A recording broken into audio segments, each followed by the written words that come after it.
como expositor tenemos a José Alejandro Pozo, estudiante de noveno semestre de medicina, y de tutor al doctor Sotomayor. Entonces, José Alejandro, puedes empezar. Muchísimas gracias.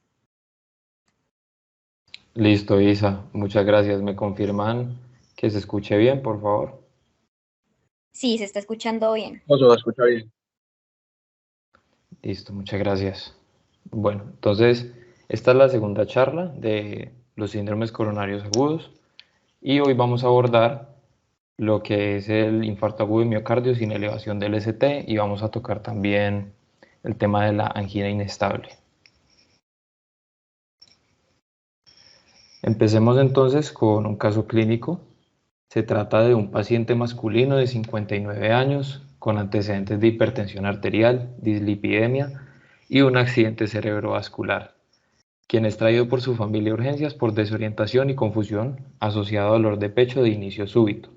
El paciente ingresa alerta y orientado, indica que su episodio empezó hace varias horas mientras estaba en reposo y es de característica punzante, 9-10 en intensidad, es subesternal, se asocia a náuseas, diaforesis y disnea. Además, el paciente refiere que el dolor se irradia a la pierna izquierda. Al examen físico encontramos un paciente en aceptables condiciones, sin signos de dificultad respiratoria.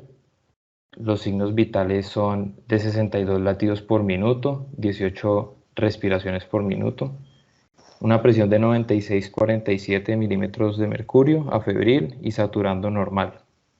Como únicos hallazgos positivos al examen físico, tenemos unos ruidos cardíacos rítmicos regulares, sin soplos, murmullo vesicular presente sin ruidos sobreagregados, no anormalidades en el abdomen y extremidades eutróficas sin anormalidades. Se le toman inicialmente estos paraclínicos al paciente, en el que se destaca la creatinina, que está por encima del valor de la normalidad, una troponina I ultrasensible, que está también por encima del valor de la normalidad correspondiente al percentil 99 para ese laboratorio, y este electrocardiograma.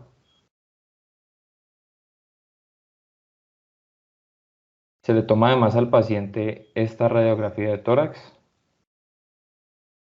Voy a darles ahí un minutico para que la miren.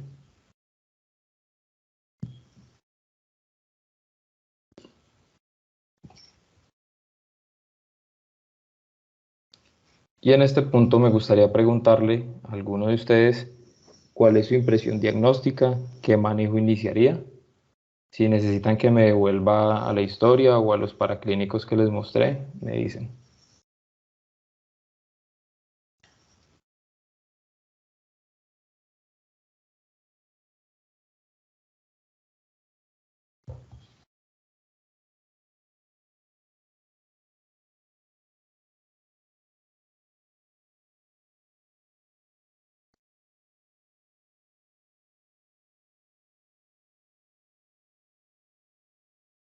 Bueno, pues no escucho a ninguno.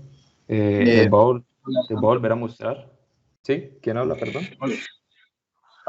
José, pues o sea, como primera impresión y por los síntomas del paciente y pues con esos antecedentes de riesgo cardiovascular elevado que él tenía, pues la primera opción que tendríamos que pensar como un diagnóstico sindromático sería un síndrome coronario agudo. Listo. ¿Qué opinas del electrocardiograma? Dame un segundito que toca darle un poquito de zoom para darlo. Dale.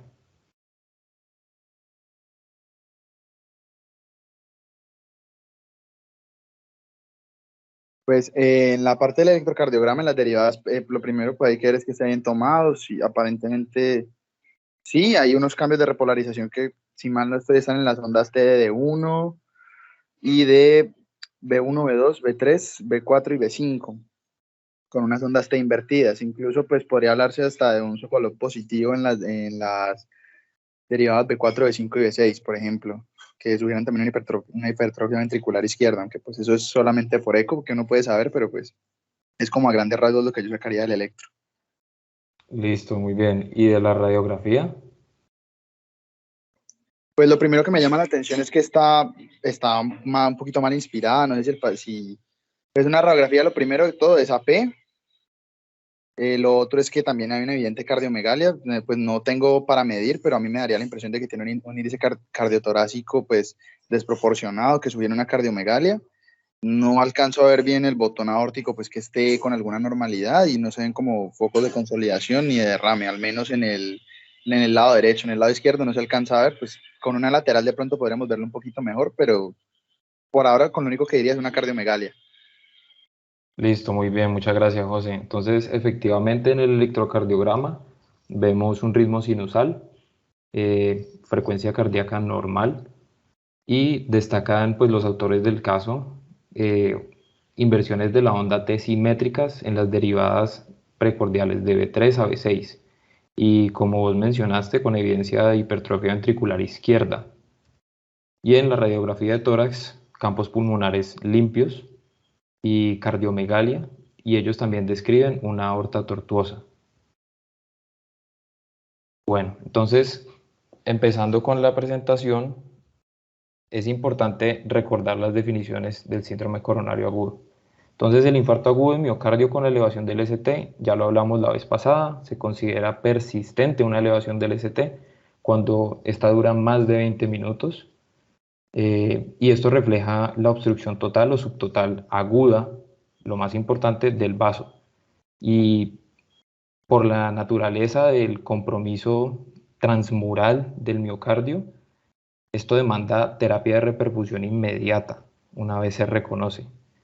El infarto agudo de miocardio sin elevación del ST por su parte comprende cualquiera de las otras alteraciones temporales dinámicas que mencioné en la charla pasada. Entonces, por ejemplo, la elevación temporal del ST o la depresión del segmento ST, alteraciones de la onda T que pueden ser picudas o pueden invertirse, o incluso el electrocardiograma normal. Y el diagnóstico de esta entidad clínica ya ocupa el 50% de los diagnósticos del síndrome coronario agudo, debido al cambio en las definiciones operativas de la patología, pues que ha venido dándose con el tiempo. Y la angina inestable, por su parte, trata de dolor torácico que se da por la isquemia miocárdica, pero que no tiene daño celular y por ende, pues no evidenciamos elevación de las troponinas. Entonces traigo a colación la clasificación de la severidad de la angina que propone la Sociedad Cardiovascular Canadiense, en donde la angina de clase 1 es una que solamente se produce cuando hay ejercicio extenuante, prolongado, mejor dicho, de alta intensidad. La de clase 2 es cuando ya la angina causa algo de limitación de la actividad normal para el paciente y se da cuando el paciente, por ejemplo, sube escaleras rápidamente o está en temperaturas muy frías o está estresado. La clase 3 ya marca una dificultad funcional importante. Se presenta cuando el paciente camina 2 o más cuadras o cuando sube unas escaleras a una velocidad normal. Y la clase 4 ya es definitivamente la que conocemos como angina en reposo. La angina inestable clásicamente está descrita como un dolor torácico opresivo, retroesternal, esas características típicas que ya hemos escuchado, que puede o no irradiarse a los hombros, mandíbula. Y la angina inestable pues viene correspondientemente en descenso en la proporción de pacientes que se les hace este diagnóstico.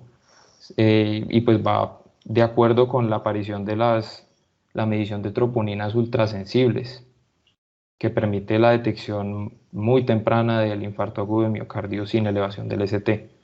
Entonces, otras maneras de ver la angina inestable es aquella que se presenta en reposo, que no mejora con los nitratos, que aparece con una clasificación 3 de la Sociedad Cardiovascular Canadiense de Novo, o que venía en clasificación menor de 3 y se incrementa, o alguna angina que se presente después de infarto agudo de miocardio como evento reciente.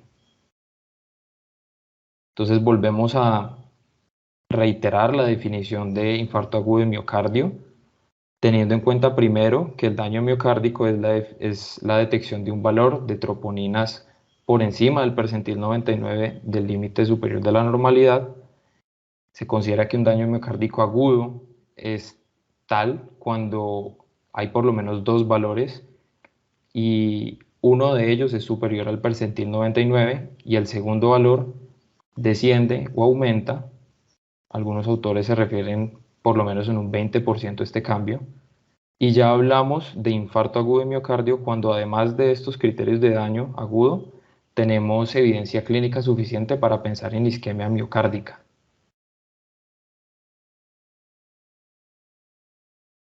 Los tipos de infarto agudo de miocardio que revisamos en la charla pasada siguen siendo importantes.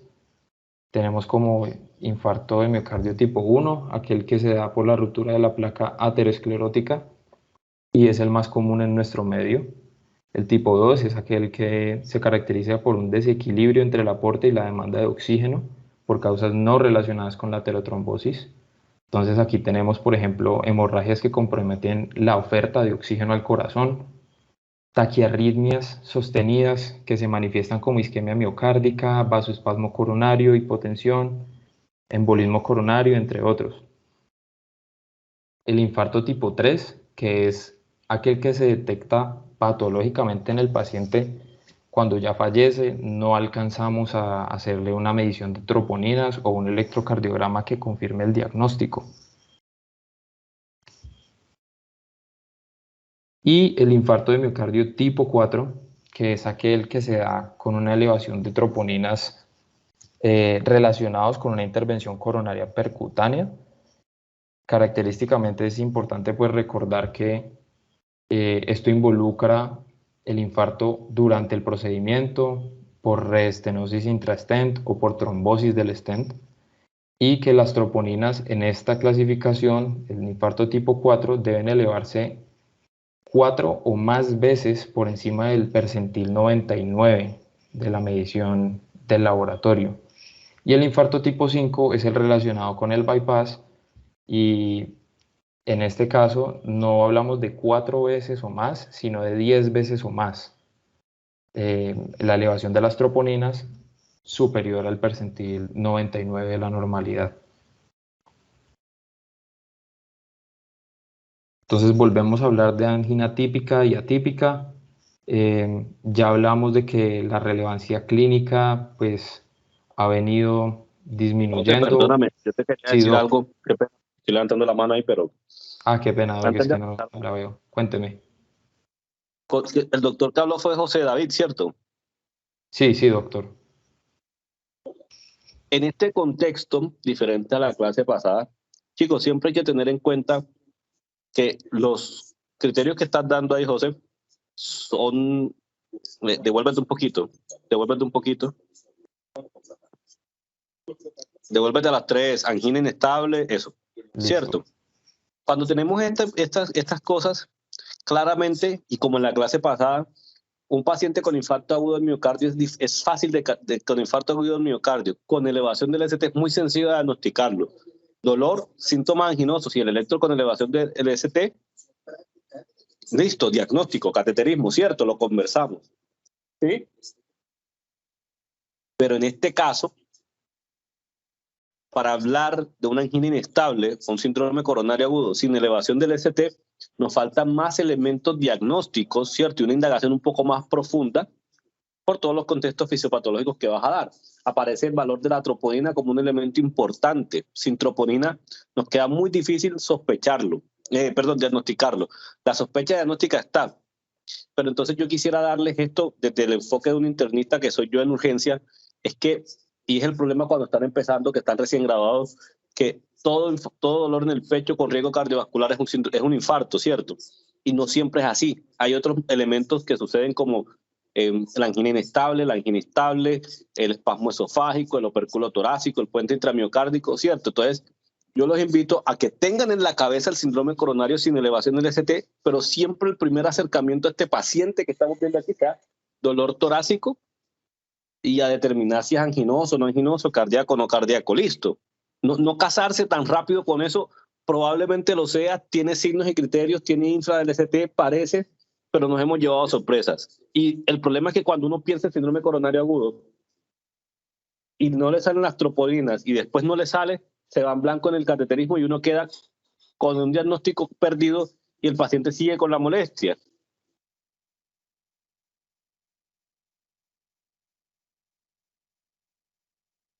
Listo, doctor, Cierto, muchas Arturo, claro, por ese gracias. punto. Bueno, entonces con esta precisión continuamos con la fisiopatología. Entonces, básicamente, el infarto agudo de miocardio sin elevación del ST es también producido por un imbalance entre el, el oxígeno, la entrega de oxígeno que puede ofertar el vaso y la demanda del miocardio, que resulta pues en la formación de un trombo clásicamente, pero como les comentaba con el infarto tipo 2, puede que no esté relacionado con la aterosclerosis, puede que se produzca por ejemplo por una disección coronaria, eh, pero típicamente está relacionado con la ruptura de una placa aterosclerótica. Entonces, ¿por qué se ve en el electrocardiograma deprimido el segmento ST? Algunos estudios indican que el miocardio, partamos de que el miocardio necrótico está despolarizado porque carece de las capacidades celulares para hiperpolarizar las células. Entonces, al estar despolarizado permanentemente, pues la línea de base va a estar por encima del cero. Entonces, no es que el segmento ST esté deprimido, es que la línea de base está por encima del cero. Y cuando el electrodo que está, digamos, sensando la región que está comprometida, em, pasa el momento de la contracción ventricular, entonces allí ya se va a devolver a lo que sería la línea de base normal que conocemos de 0 milivoltios. Cuando esta porción se repolariza, entonces va a volver a la línea de base de este miocardio, de esta región comprometida, que va a ser por encima de cero. ¿Listo? Ahora, entonces, en cuanto al diagnóstico, que viene siendo lo más importante, pues de acuerdo con lo que nos comentaba el doctor, lo que prima es la clínica del paciente. Entonces, por eso lo ponen de primero en este cuadro que resume lo que recomienda la guía del 2020 de la Sociedad Europea de Cardiología. Y es que cuando tenemos un paciente que se queja con un dolor torácico interescapular o localizado aquí sobre el manubrio del esternón, pues probablemente no es el infarto en lo que deberíamos pensar de primero. Existen, claro, pues otros elementos que tenemos que tener en cuenta para decirle al paciente, sí, váyase tranquilo, no es un infarto y pues tal vez darle un egreso o derivarlo a otros estudios para determinar cuál es la causalidad de su dolor de pecho. Entonces tenemos el electrocardiograma, la medición de troponinas y como vamos a verlo pues un poco más adelante, la toma de imágenes funcionales. ¿Listo? Pero de todas formas, un paciente que se me presente, por ejemplo, con ese dolor que no es tan típico o consistente con el infarto agudo de miocardio, pues puede presentarme un electrocardiograma con elevación del ST, que una vez me va a llevar al ruling del diagnóstico, o puede tener una curva de troponinas que sea positiva, de acuerdo con la tecnología que utiliza el laboratorio de la institución en la que nos encontremos, y pues sea necesario darle un manejo acorde. Entonces, la figura pues representa, perdón,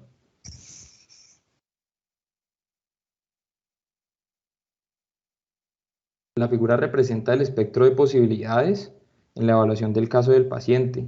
Entonces vamos a poder descartarlo en varios niveles, características clínicas o paraclínicas, y que probablemente todos los pacientes van a requerir de un proceso diagnóstico muy juicioso, dedicado, con valoración de cambios dinámicos, y normalmente pues a los pacientes no les vamos a dar un egreso sino hasta que estemos totalmente seguros de que no se está infartando y no necesita un manejo de reperfusión temprano. Entonces, el electrocardiograma, pues como pilar fundamental del diagnóstico. El 30% de los casos de infarto sin elevación del ST tienen un electrocardiograma normal. Esto lo comenta la guía del 2020, pero tenemos que estar atentos a los cambios dinámicos, como les comentaba. El infradesnivel del ST se considera relevante cuando la depresión medida en el punto J, como les comentaba en la charla pasada, es mayor o igual a 5 milímetros, considerando pues que el trazado del electrocardiograma está en la configuración normal. Pero si hablamos de milivoltios, entonces es de 0.5 o más milivoltios. Hay que estar atento pues a las manifestaciones clínicas del paciente, si él llega inestable hemodinámicamente. Entonces, pues la importancia de tomar las derivaciones precordiales derechas y las derivaciones posteriores cuando notamos que pueden haber cambios en espejo en el electrocardiograma, especialmente en las derivaciones de B1 a B3, en la que nos encontramos, por ejemplo, con un segmento ST deprimido y una T positiva. Les recuerdo que para hacer el diagnóstico de infarto agudo de miocardio en el contexto de un paciente con bloqueo de rama izquierda está la aplicación de los criterios de Sgarbosa, y para el bloqueo de rama derecha, entonces consideremos la depresión del segmento ST en D1 a BL y de B5 a B6. Aún así, pues vuelvo y les recuerdo, el 50% de los pacientes con un dolor torácico agudo con bloqueo de rama izquierda van a terminar con un diagnóstico diferente al infarto de miocardio. Y ocurre lo mismo con el bloqueo de rama derecha. Entonces, es importante también en estos pacientes esperar, por ejemplo, a la toma de las troponinas. Esta es la gráfica de algo que les comenté también la charla pasada, y es para reforzar el concepto detrás de las troponinas ultrasensibles, como la tecnología PathFast que está disponible en la Fundación Valle de Lili. Entonces, fíjense que a pesar de que el percentil 99 es el mismo, no sé si ahí pueden ver mi mouse, pero bueno, ya. Entonces, a pesar de que el percentil 99 es el mismo, el umbral de detección de las troponinas que se consideran normales es menor en los ensayos ultrasensibles. Entonces, las pruebas son capaces de clasificar un intervalo de valores que en los ensayos no tan sensibles no tenemos tanta certeza si el hallazgo es o no es patológico. Entonces, aquí están los signos de interrogación. Y corresponde a valores hasta de 50 nanogramos por litro, como lo ven acá.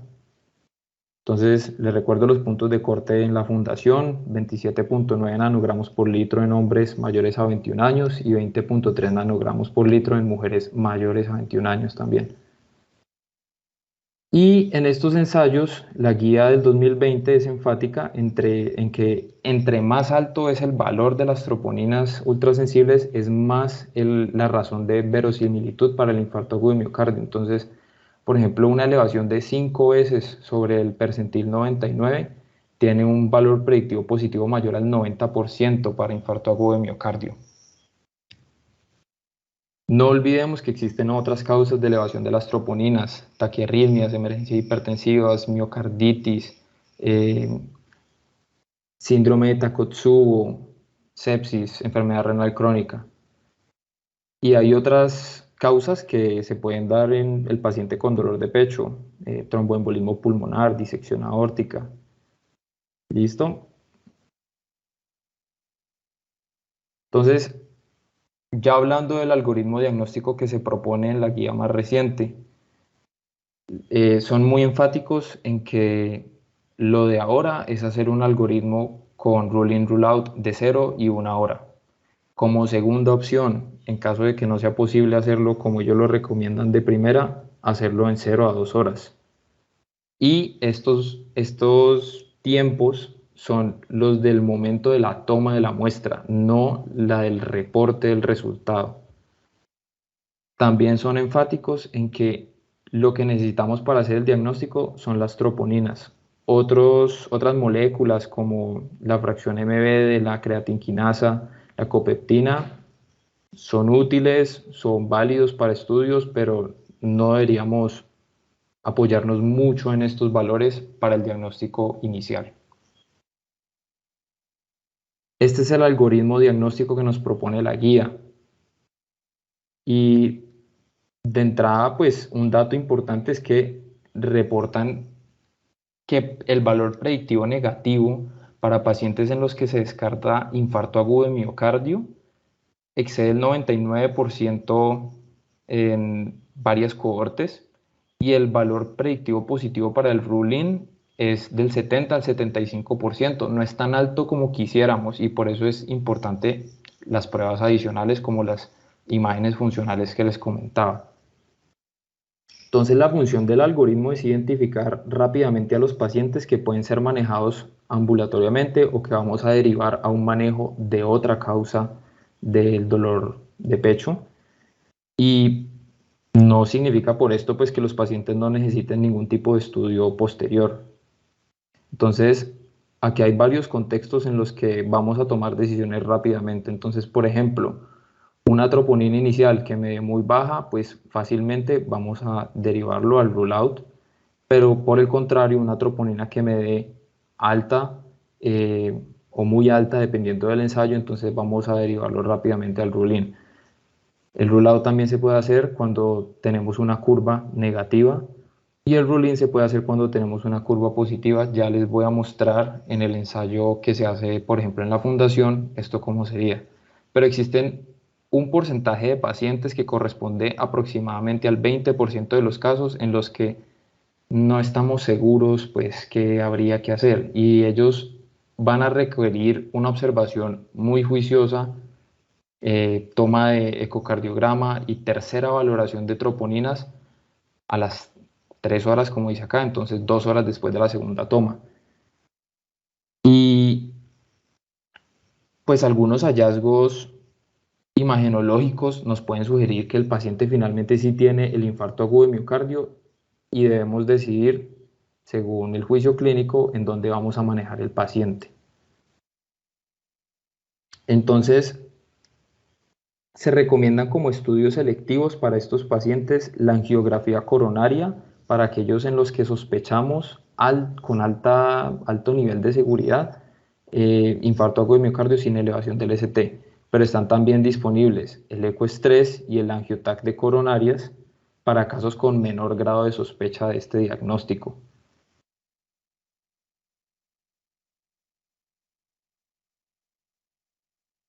Entonces, la guía muestra de todas las tecnologías de troponinas ultrasensibles cuáles son los puntos que podemos tener en cuenta para el corte y para determinar si el paciente hace curvas, si tiene una troponina muy baja, si es alta. Entonces, acá en pantalla les señalo la tecnología que utiliza la fundación y que nos sirve como guía.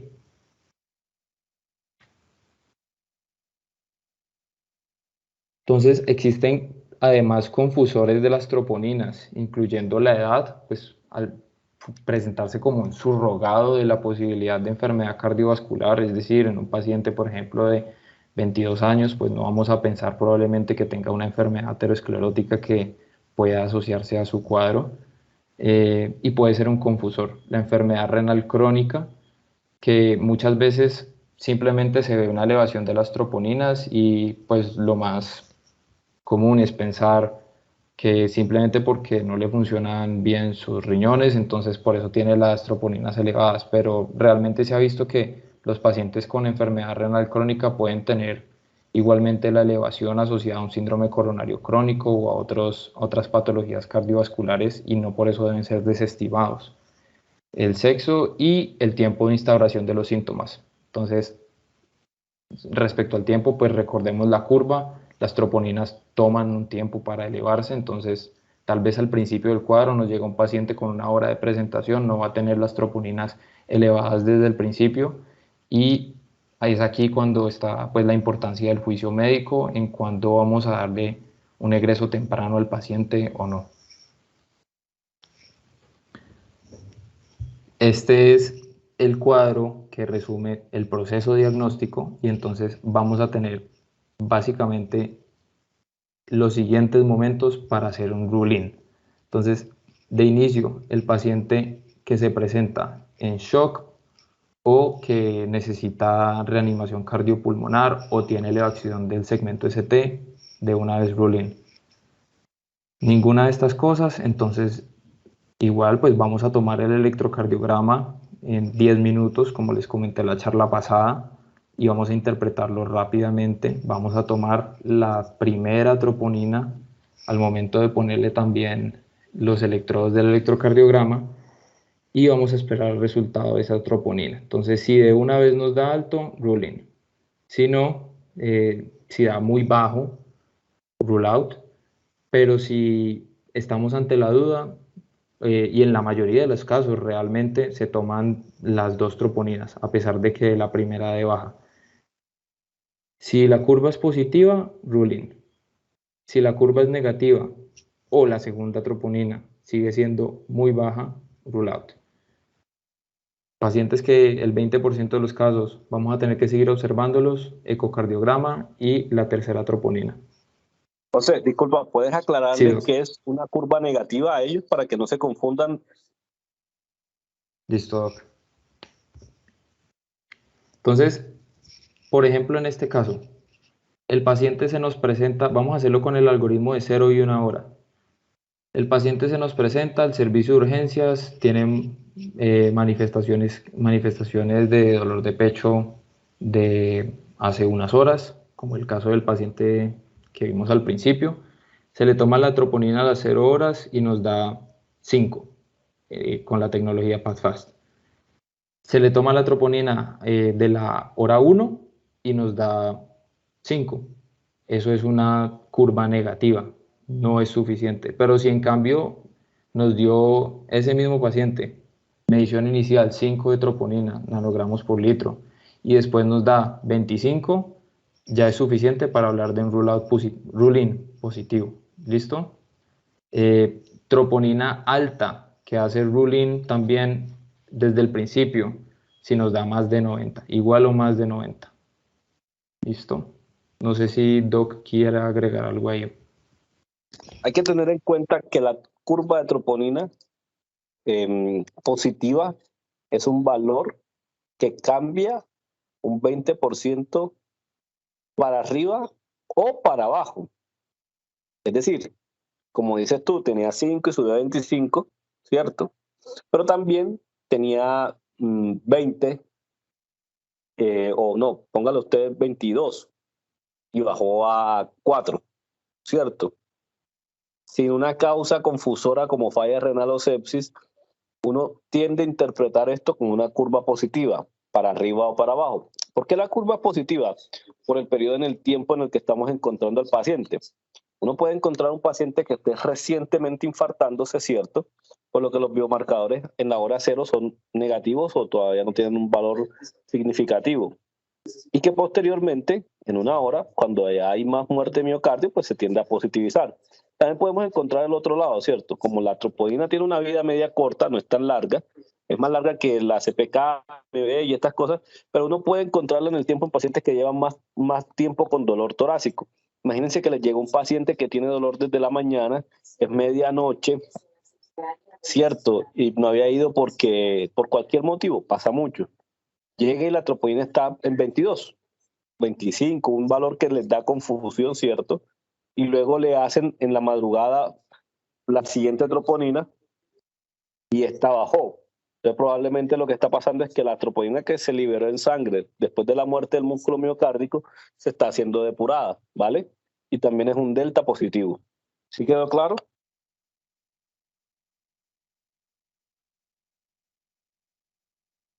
Sí, quedó claro, doctor. Muchas gracias, Doc.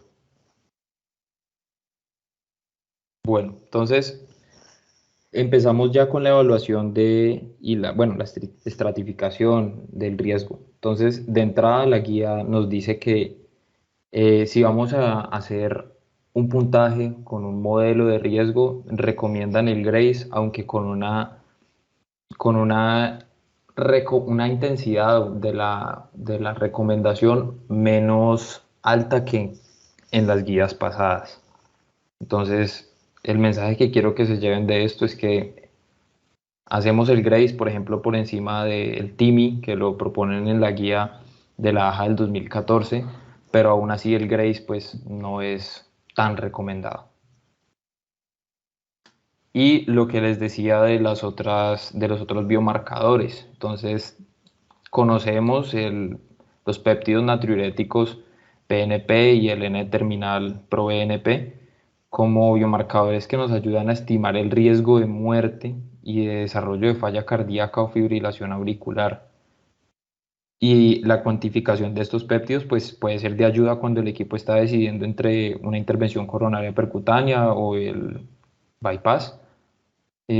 Pero los otros biomarcadores realmente esperemos a que sean un poco más valiosos en las recomendaciones futuras. Todavía no juegan un rol indispensable en la estratificación del riesgo.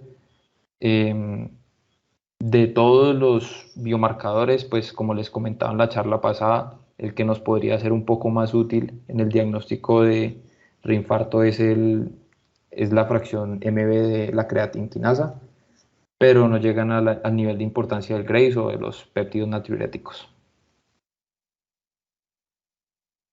Vamos a estratificar el riesgo de sangrado y el riesgo de trombosis. Entonces, se proponen estos scores inicialmente, aunque no se ha estimado el valor de los primeros dos en los pacientes en los que se opta por un manejo médico o en pacientes que utilizan anticoagulantes orales permanentemente. Y realmente la aplicación de los scores pues no es fácil, son muchos criterios como ya les voy a mostrar más adelante. Y los dos primeros pues son scores para calcular el riesgo de hemorragia durante la PCI que se puede presentar en un paciente con síndrome coronario agudo, y el Precise DAPT, que se los pongo un poco aparte, nos sirve para calcular el riesgo y tomar conductas de manejo crónico en los pacientes después de la intervención coronaria percutánea. Entonces este es uno de los scores que corresponde al ARC-HBR. Entonces el cumplimiento de un factor de riesgo mayor o dos menores nos clasifica un alto riesgo de hemorragia. Y pues claro, hay algunas características que fácilmente las asociaríamos a un alto riesgo, por ejemplo una diátesis hemorrágica crónica ya reconocida, o una malignidad activa, o un paciente con una patología hepática crónica. El paciente que utiliza anticoagulantes orales de larga data, pero hay otras pues que ya requieren una identificación de riesgos más juicioso, y pues como ven son varios criterios, entonces no es fácil aprendérselos todos. Y los riesgos menores, entonces un paciente de 75 más años, el uso de AINES o esteroides, en fin. Y tenemos la clasificación del riesgo trombótico. Entonces, de entrada, para hablar de alto riesgo trombótico, debemos encontrarnos ante el caso de una enfermedad coronaria compleja, y por lo menos uno de los criterios que vemos acá. Y para hablar de riesgo moderado, es una enfermedad coronaria no compleja y por lo menos uno de estos criterios. Si ustedes ven, pues se repiten algunos, pero la clave está en la naturaleza de la enfermedad coronaria. ¿Listo? Eso es lo que nos va a ayudar a distinguir y a clasificar. Entonces volvamos un momentico al caso clínico de nuestro paciente. Él se encuentra en urgencias, es reevaluado y el dolor de pecho resulta que resuelve. Hasta el momento recibe 324 miligramos de aspirina y 1 litro de solución salina normal, con respuesta de la presión arterial, pues que si no lo recuerdan estaba un poquito bajita, pero pues para nada estaba choqueado el paciente. Se hace una segunda toma de troponina y desconocemos en qué horario, y da positiva, es superior a la pasada, y se hace la toma de una CKMB de 5 nanogramos por mililitro. Se repite el electrocardiograma y muestra la resolución de los cambios en ondas T, y por considerarse que el paciente se encuentra con cambios dinámicos del electrocardiograma, se hace el diagnóstico de infarto sin elevación del ST y se inicia goteo de heparina. Entonces, continuamos con el manejo no invasivo. Lo primero, hablar del tratamiento antitrombótico.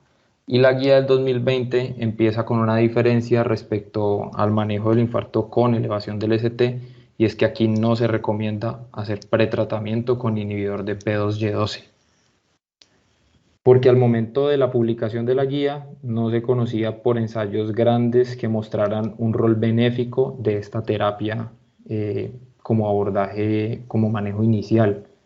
Y hubo ensayos como el ACOAST que demostraron la ausencia del beneficio isquémico y un mayor riesgo de hemorragia con uso de prasugrel. Hubo otro estudio como el SCAR de Suecia, un estudio observacional de más de 64.000 pacientes con infarto sin elevación del ST, que mostró resultados que iban en la misma línea cuando se administró pretratamiento con ticagrelor, prasugrel, clopidogrel. La guía sí enfatiza en que en los pacientes que van a ser llevados a manejo invasivo, coronario o percutáneo, sí se prefiere el uso de prasugrel y ticagrelor por encima del clopidogrel por dos razones principalmente. Uno, porque estos medicamentos son más potentes, y dos, porque como ven en pantalla, el efecto aparece mucho más rápidamente con el uso de prasugrel y ticagrelor. Respecto a los inhibidores de la glicoproteína 2B3A, la guía desestima un poco su uso y recomienda que solamente se consideren cuando tenemos un caso en el que no haya reperfusión satisfactoria o haya una complicación trombótica. Las dosis de los bloqueadores P2Y12 siguen siendo las mismas: clopidogrel 600 miligramos de carga y 75 miligramos día en adelante, ticagrelor 180 miligramos carga y 90 miligramos día en adelante. Prasugrel empezamos con 60 miligramos de carga y 10 miligramos al día en adelante, con una arista, y es que se da 5 miligramos al día para los pacientes que son mayores de 75 años o que pesan menos de 60 kilos. Estos pacientes pues tienen más riesgo de hemorragia. Y la dosis de la ASA que podemos administrar en nuestro contexto sigue siendo 300 miligramos de carga y 100 miligramos al día en adelante. Para el tratamiento anticoagulante, la guía es clara. Se recomienda la anticoagulación para todos los pacientes en los que hagamos este enfoque. En principio con heparina no fraccionada, pero es adecuado el uso de otros anticoagulantes. Ya en un momento pues les muestro las dosis. Y algunos pacientes podrían ser manejados con una primera fase conservadora y después se decide que van a cateterismo. Estos pacientes, por ejemplo, la guía dice pueden ser manejados con bivalirrudina. La guía reconoce que, por ejemplo, al uso de fondaparinux se puede producir formación de un trombo en el catéter, y por eso recomiendan uso de heparina no fraccionada previo pues al procedimiento para prevenir la formación del trombo cuando el paciente procede a la intervención coronaria percutánea. Y en términos generales, la anticoagulación se va a descontinuar después de la intervención. Entonces aquí les pongo algo respecto al COMPASS Trial, pero se los quiero explicar un poco mejor cuando veamos el algoritmo del tratamiento antitrombótico y crónico pues del paciente. Básicamente, para comentarles desde ya, el uso de rivaroxaban más aspirina más allá de los primeros 12 meses de tratamiento se estudió en el COMPASS Trial y se encontró una reducción en la mortalidad cardiovascular al compararlo con el uso de solo rivaroxaban, por ejemplo. Entonces acá la dosis de la heparina no fraccionada se inicia con un bolo ajustado al peso de 70 a 100 unidades internacionales por kilo. Dicen que también 50 a 70 unidades internacionales por kilo en combinación con un inhibidor de la glicoproteína 2B3A. Las metas, y aquí están los niveles de la recomendación. Este es el algoritmo del manejo que propone la guía. Entonces veamos que empiezan por la anticoagulación con una mayor fortaleza de fuerza de la recomendación por la heparina no fraccionada, pero también se pueden utilizar otros. Después vamos a evaluar el riesgo de sangrado del paciente. que aquí puede parecer un poco confusor porque pues en la clasificación que yo les mostré del riesgo de hemorragia no hablan de muy alto o de alto riesgo, pero entonces la guía, por ejemplo, menciona que el alto riesgo hemorrágico es cuando el paciente tiene un score Precise DAPT mayor o igual a 25 o un score positivo para la clasificación que les comenté de el ARC-HBR, que es un criterio mayor o dos criterios menores. Y el muy alto riesgo es en los pacientes que han tenido episodio hemorrágico en el último mes o se van a llevar una cirugía que es planeada y no es diferible. Pero en principio, los pacientes que tienen un bajo riesgo hemorrágico, vamos a llevarlo a 12 meses con terapia antiagregante dual. Y después viene lo que les comentaba del uso de Rivaroxaban más aspirina más allá de esos 12 meses. En los pacientes de alto riesgo, la guía recomienda por 3 meses el uso de aspirina y clopidogrel, y en los pacientes de muy alto riesgo se recomienda por la literatura disponible aspirina y clopidogrel por 1 mes y después continuar únicamente con el clopidogrel.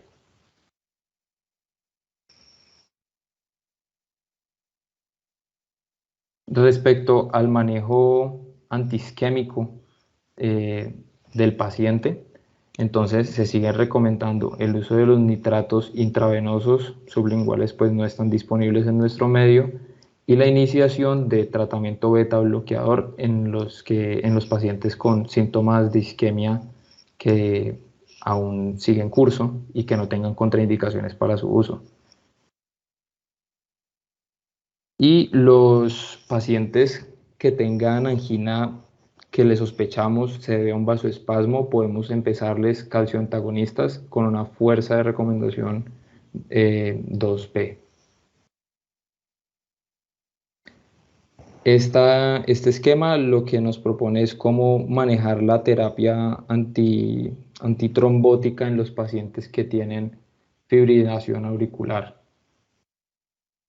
que han sufrido un infarto agudo de miocardio manejado de forma invasiva. En este caso, pues les menciono que el ensayo AFIRE que mencionan en la guía mostró que no hay inferioridad para la monoterapia con Rivaroxaban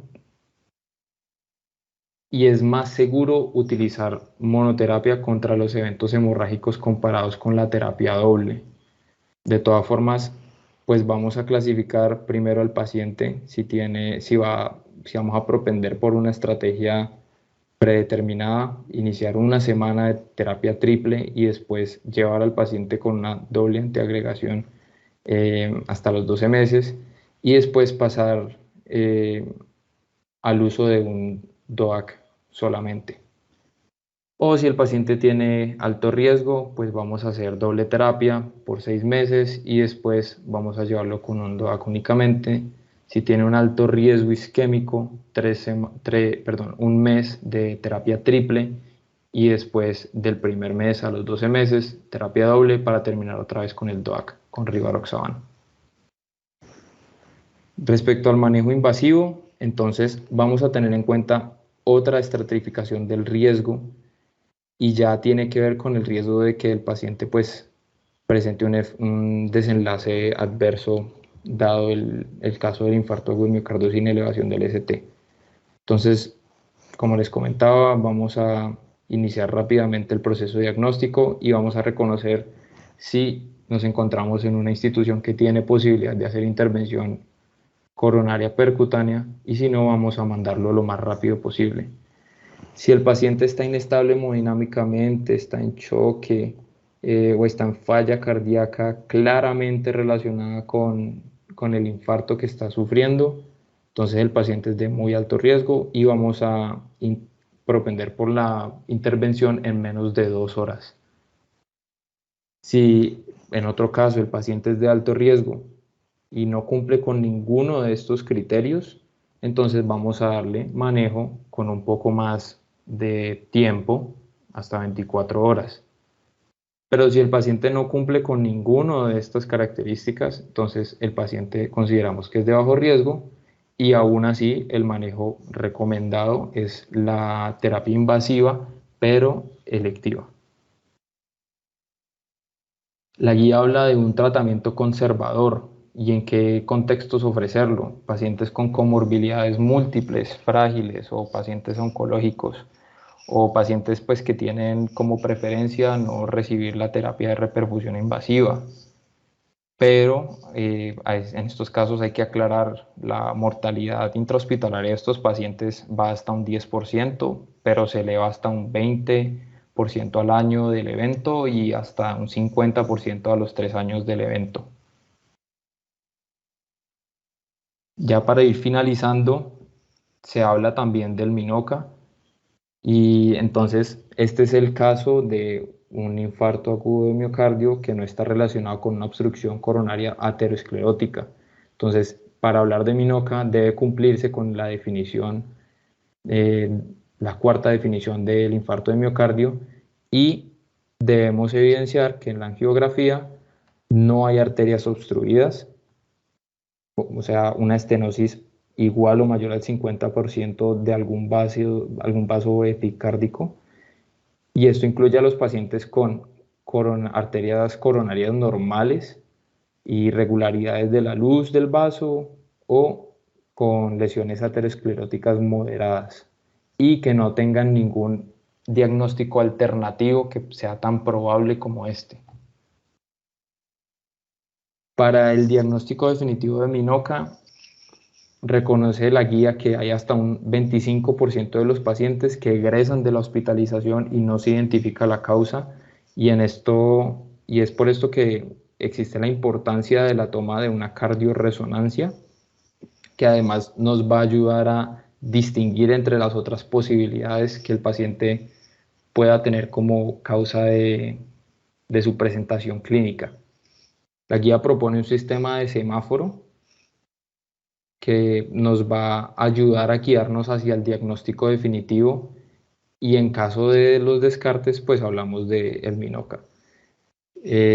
Proponen entonces que una vez identificada la patología alternativa pues se maneje esta y se deje de lado este diagnóstico.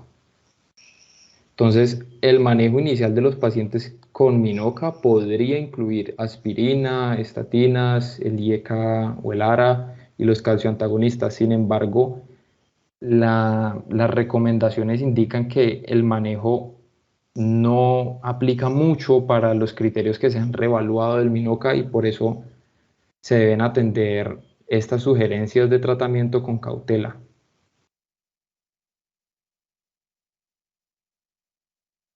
Y respecto al manejo crónico, entonces las estatinas de alta intensidad siguen siendo la elección, con una meta de LDL menor a 55 como prevención secundaria cardiovascular. Si no se alcanza la meta en un mes, mes y medio, entonces iniciar ezetimibe. Si no se alcanza con el ezetimibe, entonces adicionarle el inhibidor de PCSK9 como alirocumab o evolocumab. Los IECAS y los ARAS, importantísimos en los pacientes con falla cardíaca de FEBI deprimida, pacientes diabéticos o con enfermedad renal crónica, a menos de que estén contraindicados. Y los antagonistas del receptor mineralocorticoide, también con sus indicaciones precisas, promovidos por la guía. Se recomiendan también los pacientes que estén recibiendo aspirina, antiagregación plaquetaria dual, reciban inhibidores de la bomba de protones. Por último, poblaciones especiales.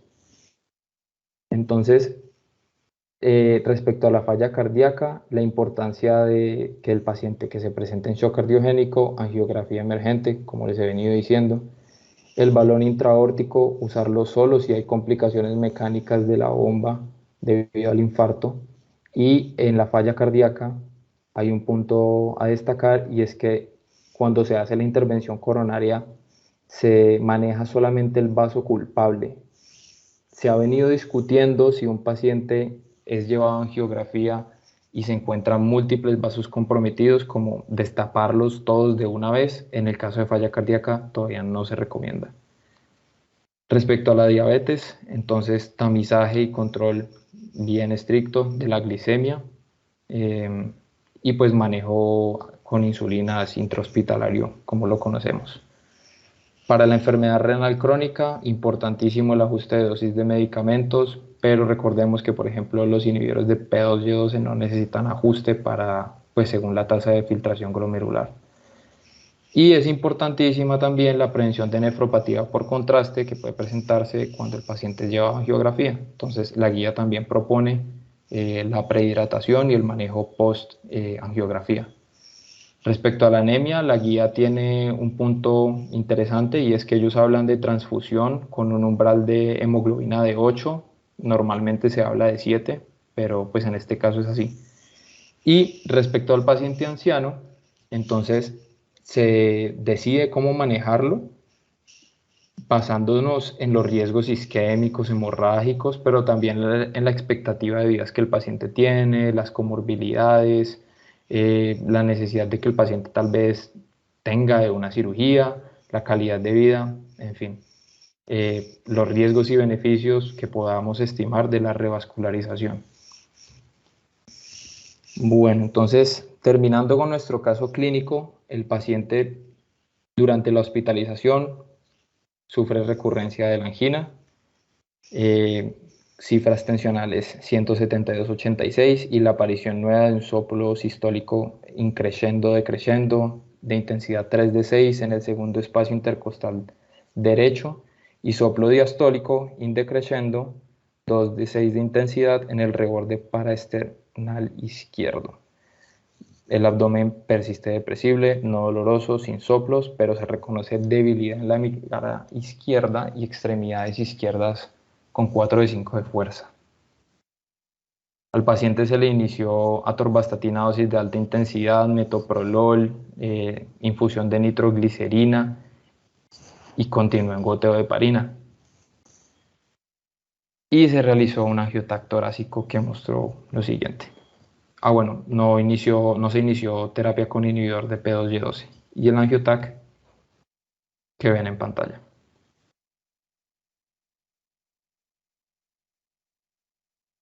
Entonces, como podrán suponerse, se hizo un diagnóstico definitivo de disección aórtica compleja Stanford A, que iba de la raíz aórtica hasta las arterias ilíacas comunes, con compromiso de la arteria coronaria izquierda y con infarto renal izquierdo. El paciente recibió manejo quirúrgico emergente con éxito y fue llevado a recuperación. Y esto fue la charla que tenía para la noche. Entonces, muchas gracias por atender y si tienen dudas, pues acá está también el doctor Sotomayor.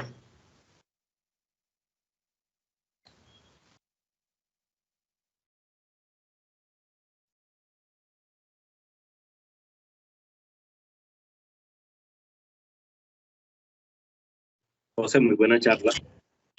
Como les había dicho, miren que no todo es síndrome coronario agudo, una disección aórtica, ¿cierto? Y hay muchas cosas que pueden confundir y agregar al paciente y la idea es que ustedes tengan una mente rápida y puedan ser capaces de hacer unos diagnósticos diferenciales.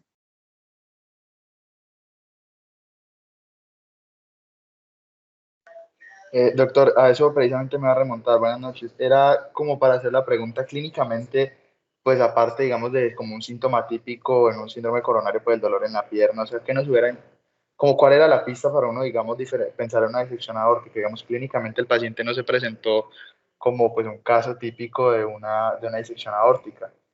O sea, de pronto, ¿qué pista pues digamos, al menos yo me salté entre los diferenciales porque sí era síndrome coronario agudo en mi mente y otras opciones más de dolor torácico, pero no pensé directamente entre las primeras opciones una disección. O sea, como qué signo o síntoma en el paciente nos hubieran orientado.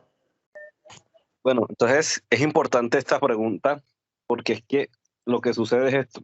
Cuando nosotros estamos revisando un tema, ¿cierto? Estamos revisando síndrome coronario agudo, ¿verdad? Y estamos viendo un paciente con estas características, uno tiene que entender que la vida real del paciente es dinámico. La transición más difícil del estudiante al interno y del interno al médico es entender que cuando ve un caso clínico y le dicen el diagnóstico, todo esto sucede ya con unos ediciones y unos cortes, pero ustedes nunca tienen que pensar que ven un dolor torácico y eso es un infarto. Ustedes tienen que pensar en diagnósticos sindromáticos y luego van haciendo un pensamiento deductivo de lo más general a lo más probable. Si tú te casas con un dolor torácico de tipo síndrome coronario agudo, te volarías cosas como, por ejemplo, palpar los pulsos, ¿cierto? Que puede ser un gran diferencial en síndrome coronario agudo versus disección aórtica. Una disección aórtica grande que produzca estos síntomas debía tener disociación de pulso, ¿cierto? El problema es que cuando uno no la piensa, no la busca. Eh, el ensanchamiento mediastinal, ¿cierto? Uno también puede ver la frialdad de los miembros superiores, ¿cierto? Uno puede ver alteraciones en la fonoaudiología de los ruidos cardíacos, todas estas cosas de síndrome coronario agudo, pero como te digo, perdón, de disección aórtica. Entonces siempre es eso, buscar otras pistas, revalorar otras cosas. Cuando ustedes leen semiología y los primeros capítulos de medicina interna, ustedes les dicen, un examen físico bien hecho y una historia clínica te hacen el 70% del diagnóstico, y muy probablemente lo es. Nunca en un infarto vas a tener disociación de pulso, disociación de presiones arteriales. Y esas son cosas que debieron buscarse y que probablemente iban a encontrar alguna. Listo, doctor, muchas gracias.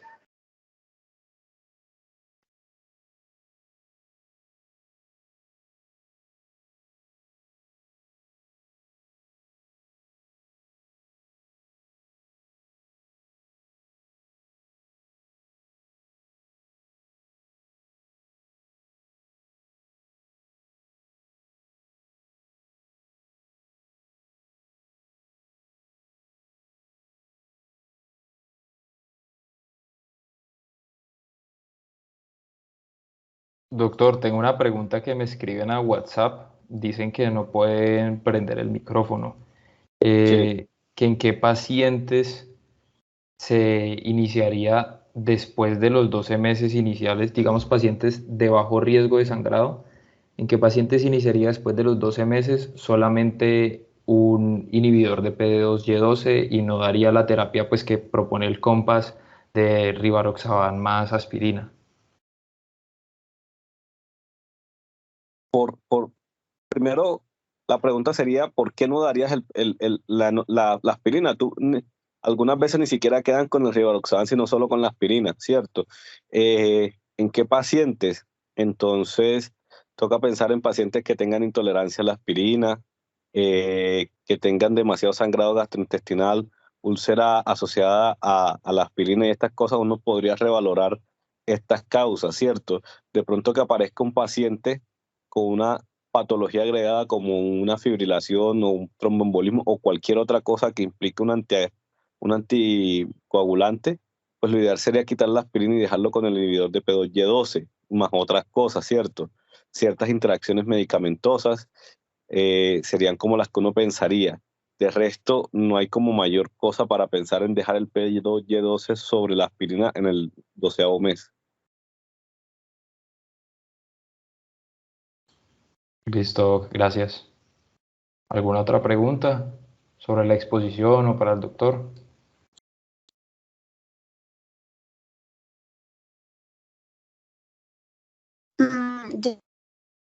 El pedacito donde hablaste de la estratificación del riesgo, al final no escuché si se prefería el Team Score sobre el Grace. Bueno, en esa parte la guía lo que enfatiza es que si se va a escoger entre los diferentes modelos de estratificación del riesgo, se prefiere el GRACE. Pero de todas formas ha perdido fuerza y la guía no dice que sea, digamos, imperativo. De todas formas es una medición que se ha venido haciendo desde hace un tiempo y lo más probable es que en la clínica igual lo veamos. Gracias. Dale, con gusto.